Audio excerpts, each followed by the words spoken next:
Pessoal, olha só que rumor muito interessante está se espalhando, né? Uma notícia assim que eu diria que, caso confirmada, será uma notícia excelente para os fãs de MMA aqui do Brasil, até porque é simplesmente a possível estreia de Marcos Buchecha no UFC, cara. Sinceramente, eu achei isso excelente, eu achei uma notícia espetacular, eu espero muito que ela de fato se concretize, porque caso você não o conheça, né? Caso você não conheça esse cidadão, ele é o Marcos Buchecha e ele é considerado o maior atleta da história do jiu-jitsu, e ele fez a migração pro MMA nos últimos anos, só que ele atuava lá no One Championship. E nos últimos dias, o contrato dele com a organização expirou, né? Ele ficou livre no mercado para assinar com outras organizações, e ao que tudo indica, o UFC aproveitou e fez a contratação do Marcos Buchecha, né? Lembrando que tudo isso aqui não passa de uma especulação, não passa de um rumor, nada ainda foi confirmado, porém, as chances são grandes do Buchecha chegar finalmente no UFC. E, cara, caso confirmada a chegada do Buchecha no UFC, isso seria muito interessante para a divisão peso pesado.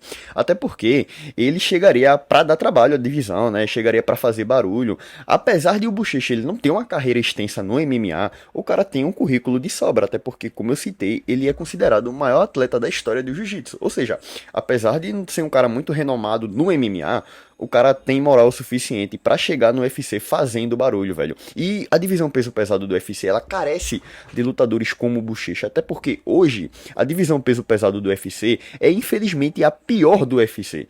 E eu falo isso porque a divisão do peso pesado ela é uma divisão rasa, tem cerca de aproximadamente 30 atletas, a maioria com físicos nada atléticos, né? Muitos atletas gordos que entregam performances horrorosas, lutas horríveis de dar sono. Então, o peso pesado do UFC carece urgentemente de grandes contratações e de uma renovação. Então fica aí a expectativa para a chegada do Buchecha no UFC, né? E falando um pouco sobre a luta, que ele possivelmente irá enfrentar o Martin Buday. Cara, é um casamento na medida, até porque esse cidadão aqui, Martin Buday, é simplesmente um lutador muito, muito, muito do meia boca, velho.